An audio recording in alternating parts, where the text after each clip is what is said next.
Assalamualaikum warahmatullahi wabarakatuh. Berjumpa lagi bersama saya Amar.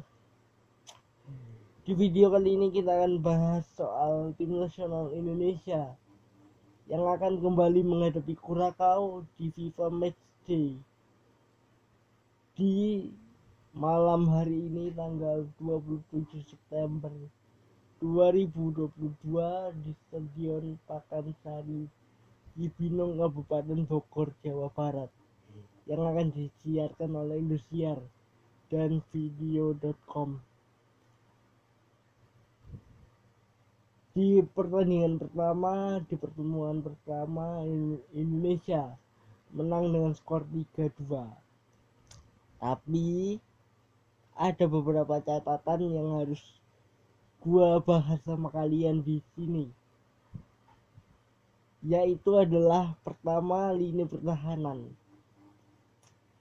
masih menjadi PR, masih menjadi persoalan yang harus segera dievaluasi besar oleh Coach Sintayong sebelum laga malam hari ini. Kalau kita lihat press conference Coach Sintayong kemarin mengatakan bahwa dia yakin Indonesia meraih kemenangan, tapi dia juga mengatakan bahwa ada beberapa pemain yang absen kemungkinan besar, seperti Asnawi Mangko Alam. Kemudian dia juga masih belum bisa menjamin Dimas Derajat akan bisa dia turunkan gitu loh. Jadi masih banyak, kayaknya masih ada beberapa PR, dan lini pertahanan itu menjadi yang paling krusial. Karena kenapa gue bicara lini pertahanan? Karena kemarin di laga pembuka menghadapi Kurakau, pertemuan pertama kita kebobolan 2 gol. Lihat golnya Kurakau di gol pertama.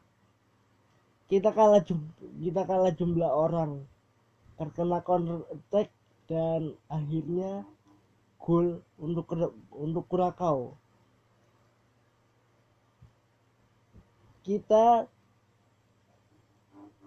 Kelemahan kita adalah begitu terkena serangan balik, sehingga kita lihat kita kalah jumlah orang, jumlah pemain lawan itu lebih banyak daripada pemain kita. Kalau gue lihat dari gol pertama kemarin, gol pertama Kurakau, mereka selalu melakukan umpan jauh, umpan panjang yang terkadang sulit diantisipasi oleh Elkan Bagot dan kawan-kawan. Karena gini, mereka punya Leandro Bakunya, pemain yang pernah bermain di Aston Villa, kemudian Cucu Martina, pemain yang pernah bermain di Everton. Jadi mereka selalu memainkan umpan-umpan lambung, umpan-umpan crossing, umpan-umpan panjang yang akurat, sehingga membuat pemain kita itu kelabakan, sulit untuk mengantisipasi. Dan jangan sampai di laga kedua ini, malam hari ini, kita membiarkan mereka untuk bermain bola-bola lambung, bola-bola atas. Kalau bisa, Elkan dan juga Farudin harus semaksimal mungkin untuk menutup ruang passing, jalur umpan dari pemain Kurakau. Karena itu yang paling penting, itu yang paling krusial. Karena gini, sekalinya mereka bisa mengirimkan umpan crossing, maka itu bahaya. Ada pemain tinggi di sana gitu loh, kayak Danilo Janga dan juga pemain Kurakau yang lain. tinggi-tinggi loh itu. Dan secara postur kita kalah, jujur kita kalah. Tapi yang lebih berbahaya adalah jangan biarkan mereka menguasai bola. Yaitu sama kayak tadi lah, jangan biarkan mereka lama-lama menguasai bola. Karena sekalinya mereka menguasai bola, dan ketika Anda membiarkan lawan Anda menguasai bola dan Anda tidak menutup ruang passing, ruang umpannya, maka tim Anda akan kelabakan. Itu yang aku lihat beberapa kali, di laga pertama kemarin. Beberapa kali pemain Indonesia sulit untuk mengantisipasi umpan jauh, kemudian umpan 1-2 dari para pemain Kurakau. Dan beberapa kali pula timnas Indonesia itu, kita langsung bahas kompleks saja ya, tidak usah satu persatu. Beberapa kali timnas Indonesia itu terlambat untuk mundur ketika terkena serangan balik cepat, sehingga kita kalah jumlah orang, dan itu harus segera diantisipasi oleh Coach Sintayong. Dan ya, Coach Sintayong sendiri bilang bahwa ada beberapa pilar tim nasional Indonesia yang tidak bisa turun. Ini menjadi masalah karena seperti kita tahu, Dimas Derajat penampilannya bagus banget kemarin di pertandingan pertama menghadapi Kurakau. Dia berhasil menciptakan 1 gol gitu loh. Jadi ini menjadi masalah, tapi untungnya kita masih punya Ramadan Sananta, kemudian masih punya banyak, lumayan ada 2-3 striker yang tidak dipakai gitu loh. Jadi masalahnya itu. Dan satu lagi, ini soal para supporter yang akan hadir di Stadion Pakansari Cibinong Kabupaten Bogor. Oke, kalian boleh hadir, sangat boleh. Bahkan Indosiar sebagai official broadcaster pun sudah mengajak kalian untuk hadir ke stadion, sangat boleh. Tapi seperti yang selalu gue bilang ya, jangan melakukan hal yang anarkis. Dan tolong berikan rasa aman dan nyaman kepada setiap pendukung timnas nasional Indonesia.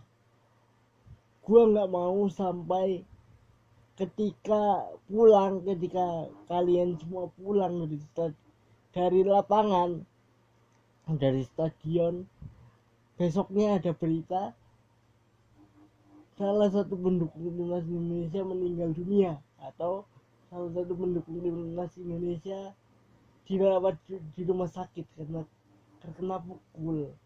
Nah, itu yang gue nggak mau.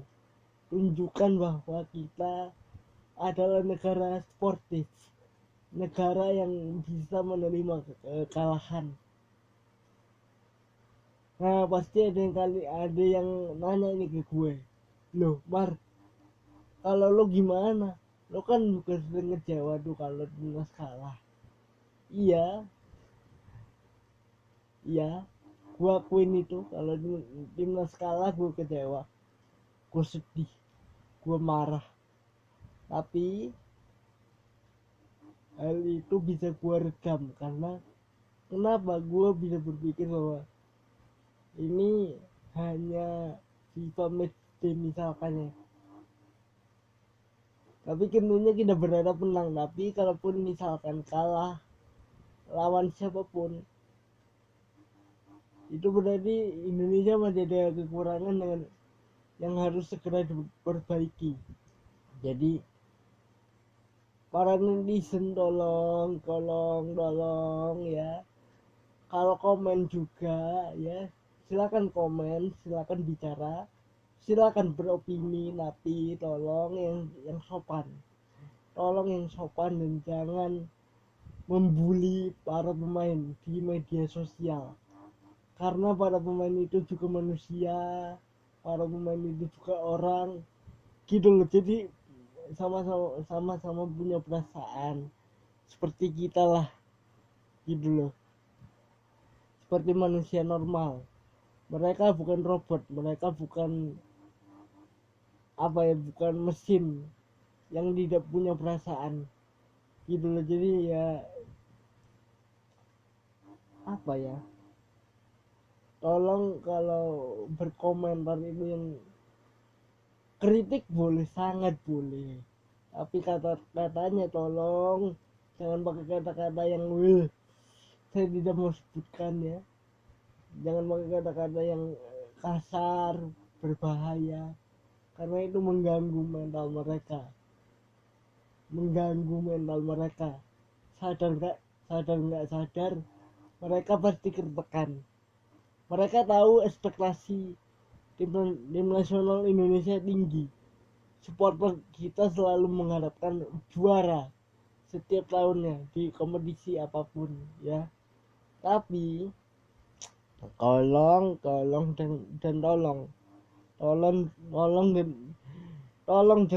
ya, sekali lagi, kalau berkomentar itu yang sopan, yang baik, kemudian bertutur katanya yang sopan. Jangan sampai membuat mental para pemain tim nasional itu merasa down, merasa terbebani, karena mereka rata-rata masih muda, belum bisa, emosinya juga masih kurang stabil, masih labil istilahnya gitu loh. Kalian pasti ada yang bilang, wah ini orang sok bijak banget. Silakan Pak, silakan. Anda bilang saya sok bijak, saya apa, silakan, boleh.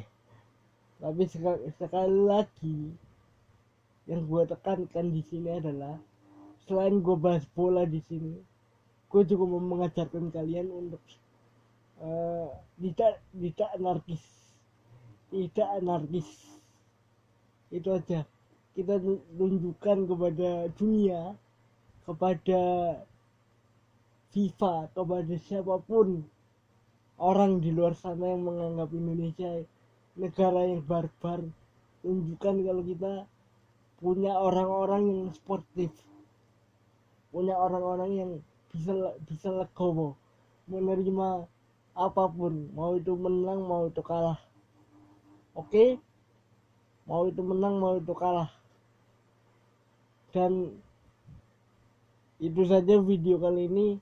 Sorry kalau akhir-akhir kayaknya gua bicara soal supporter dan apapun, tapi itu penting karena supporter Indonesia ini kalau tidak dibilangin kayak begini, walah, kelakuan mereka bisa kemana-mana gitu loh. Jadi itu saja di video ini. Sampai jumpa lagi di video lainnya. Assalamualaikum warahmatullahi wabarakatuh.